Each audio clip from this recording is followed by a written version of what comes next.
She crossed the line, thinking her money gave her the right to do anything. Slapping a royal guard became the peak of her arrogance, but the hero's reaction was unexpected and the consequences unforgettable. It was a bustling day at Buckingham Palace.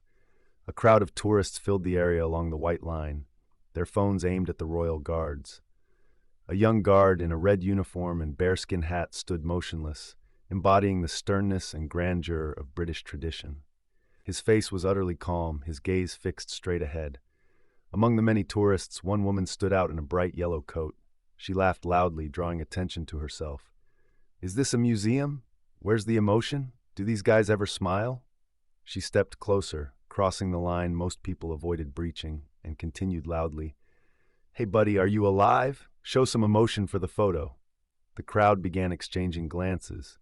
Some scoffed disapprovingly, while others pulled out their phones to record the scene.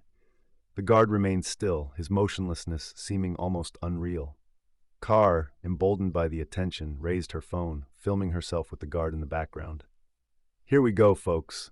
This is the famous Royal Guard. No emotions, no reactions, like mannequins." Someone in the crowd loudly remarked, "Show some respect for tradition, ma'am. They're not here for your entertainment." But this only fueled her antics. "Tradition? Oh, please, it's just a show off. We're tourists. We're the ones paying for this." Her loud laughter echoed around, irritating part of the gathering. Still, the guard remained motionless, his gaze unwavering. Nothing happening around him seemed capable of breaking his stoic resolve. "Come on, smile for us, soldier boy, or are you afraid the Queen will fire you?" she shouted one last time, crossing her arms and waiting for a reaction. The crowd froze, divided between those suppressing grins and others clearly disapproving of her behavior. Several people were still recording, sensing that this was building up to something more. And the guard? He stood as immovable as ever, embodying honor and discipline, ignoring everything happening around him. Failing to get a reaction, KR clearly decided that the guard standing before her was nothing more than a prop she could use however she pleased. Stepping forward, she crossed the white line as though it didn't exist. Voices from the crowd immediately erupted. "Hey, ma'am, step back. That's not allowed." One of the men closest to her tried to stop her. "Do you realize you're not allowed to cross that line? It's a violation." She waved him off without even turning her head. "Oh, please. What's he gonna do? Look, he doesn't even move." Walking right up to the guard, she extended her hand and touched his uniform.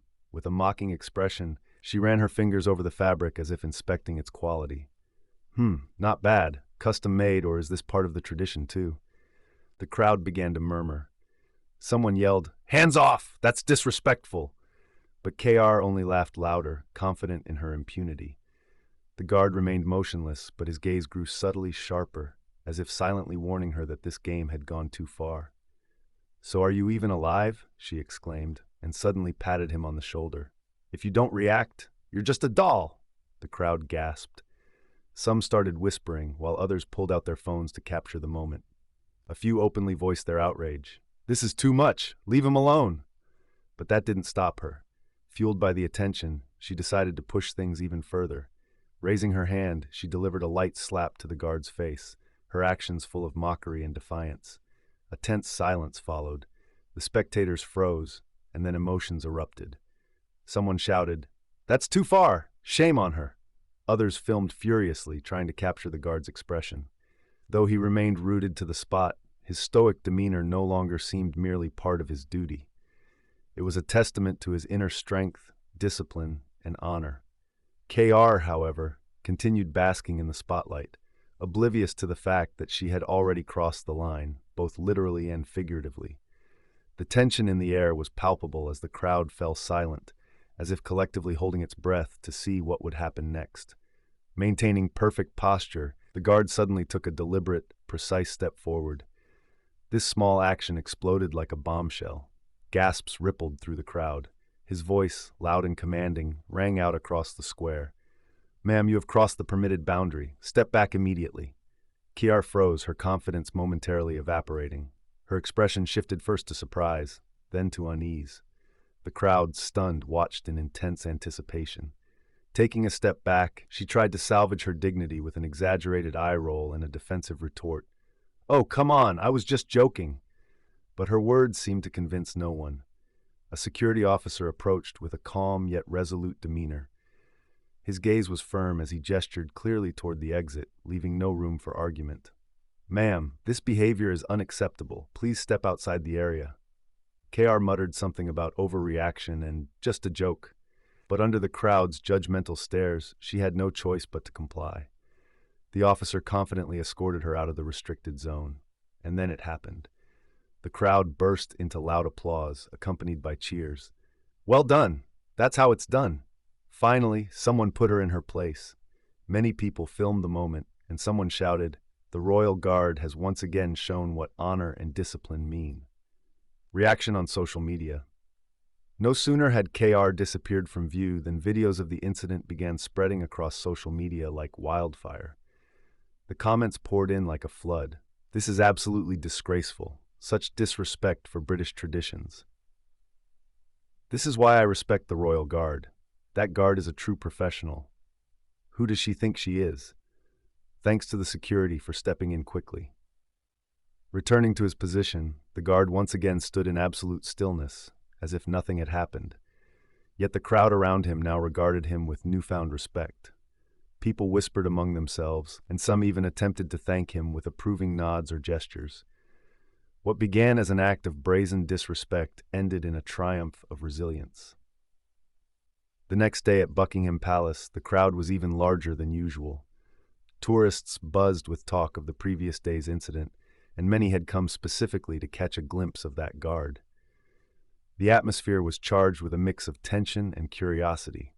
Amid the gathering appeared the culprit of the scandal herself. Carr no longer looked as confident.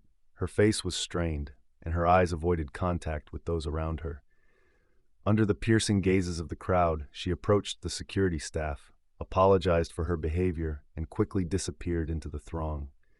Her actions had already become the subject of widespread condemnation online, where she had been labeled the antagonist. Meanwhile, the guard, back on duty, stood as motionless as ever, as if the previous day had been nothing more than a routine moment in his service. His silence and stern gaze underscored the dignity that spectators had come to admire. Yet something about his presence felt different. A quiet sense of victory radiated from him. A man with a young son approached the guard. He paused for a moment, leaned in slightly, and said, "Thank you for your service. People need to remember that you're not an attraction, but a symbol of our history." The guard gave a slight nod in acknowledgement without breaking his stance. This subtle gesture, barely noticeable, stirred an emotional response among the onlookers. The crowd erupted into applause, and someone shouted, "You're the pride of Britain. Keep it up." People who once viewed the guards merely as part of a tourist spectacle now saw them as guardians of tradition. Adults began discussing the incident with their children, explaining why it was important to respect the culture and those who embody it. The guard adjusted his bearskin hat, let out a quiet sigh, and resumed his post. The sun, breaking through the clouds, cast its light on him, lending the scene a symbolic sense of closure. The crowd slowly dispersed, but the newfound sense of respect surrounding the royal guards lingered in the hearts of all.